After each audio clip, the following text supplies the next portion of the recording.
j'espère que vous allez bien, moi ça va nickel. Vidéo un peu spéciale, ça va pas porter sur des objets geeks comme d'habitude. Là ça va être sur mon voyage d'un mois à Toronto avec un mec qui me suivait partout. Salut David.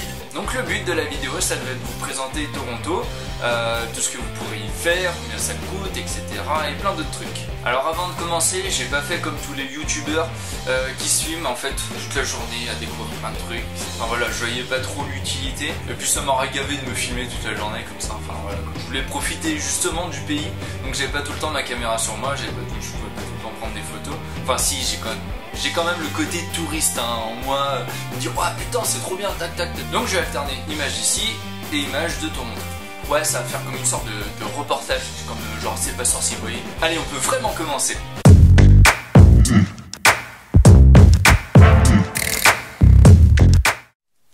Avant toute chose, la préparation.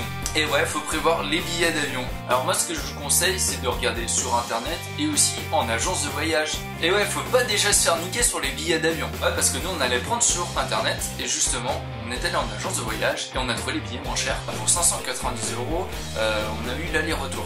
On est parti avec la compagnie Air Canada. Donc c'est une très bonne compagnie, je vous la conseille si vous avez l'occasion de la prendre. Et laissez toujours un petit peu de place dans vos bagages, car vous allez en ramener aussi de la merde. Ce qui est très sympa à faire aussi, c'est de se faire un carnet de voyage, donc d'écrire chaque jour ce que vous faites. Vous collez plein de photos, plein de documents, des cartes, etc. Donc c'est assez cool à faire. Donc par contre, il faut vraiment pas avoir la flemme de chaque soir d'écrire. Mais bon, ça fait un bon souvenir.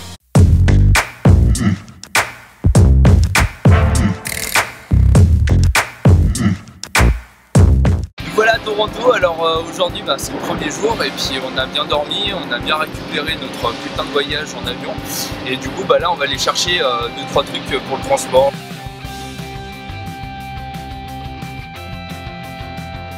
Putain on a vu un écureuil, oh là là l'écureuil. Ouais, tranquille. Patate. Alors tout à l'heure on est allé chercher le billet pour le métro, donc c'est une petite carte qui va vous coûter 42 $ canadiens.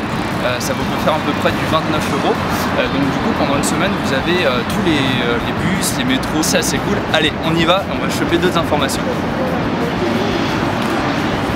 Ce qu'a oublié de vous dire ce jeune homme, c'est que quand vous arrivez à l'aéroport de Toronto, vous êtes obligé de prendre le bus pour aller à la station de métro la plus proche et aller jusque dans la ville de Toronto. Lorsque vous prendrez le bus, le ticket coûte 3,25 $. Et par contre, il ne rentre pas la monnaie. Moi après, j'avais pas du tout de monnaie, donc vous ne le savez pas. On a donné notre billet 10 $ et le mec en fait nous a laissé prendre le bus gratuitement. D'ailleurs, en arrivant à la station de métro Kipling, on avait un mec qui est venu nous voir et il a vu qu'on galérait avec notre carte et du coup il est venu nous donner aussi un coup de main, nous expliquer comment on y allait. Ensuite on descend au métro et là le chauffeur du métro ouvre sa fenêtre et nous demande si on a besoin d'aide, etc. Le premier jour on n'a pas payé de transport ni rien. Oui, car les Canadiens sont super sympas. Et si vous prenez le ticket à 3,25 $, il est valable 1 heure et vous pourrez prendre le métro, le bus et le train.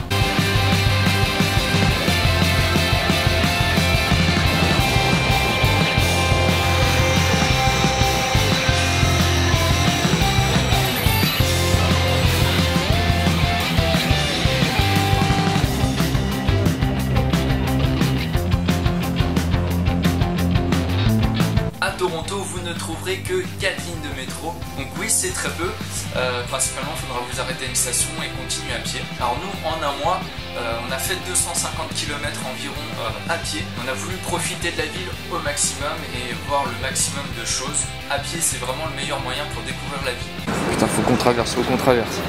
C'est parti, on traverse. Le mec qui filme tout. Moi je vais pas rater ça.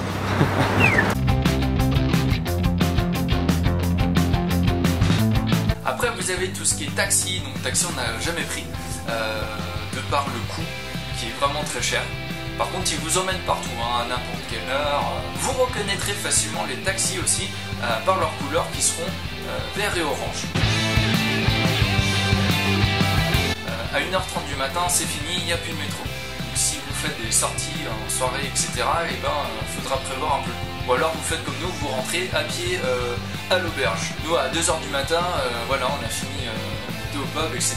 Et du coup on s'est tapé à peu près 1h, 1h30 de marche à pied pour retourner jusqu'à chez nous. Ça vous fait une très belle balade la nuit.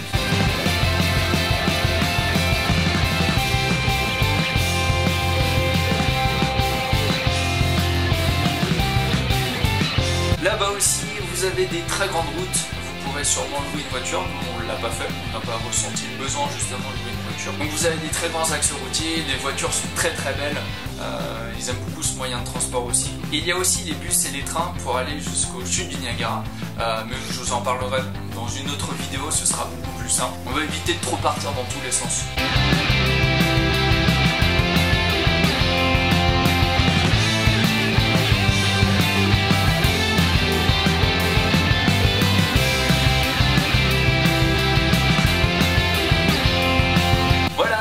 Aujourd'hui. J'espère que cette vidéo vous aura plu. Bon bah voilà, principalement c'est pour vous donner des conseils, c'est pour ceux qui veulent aller à Toronto, vous donner vraiment envie d'y aller. La prochaine portera sur un autre sujet, je verrai bien, peut-être la bouffe, le divertissement, la comique, enfin bref, je verrai selon mon humeur et les idées que je trouve. Donc je vous dis salut à tous. Et à la prochaine vidéo.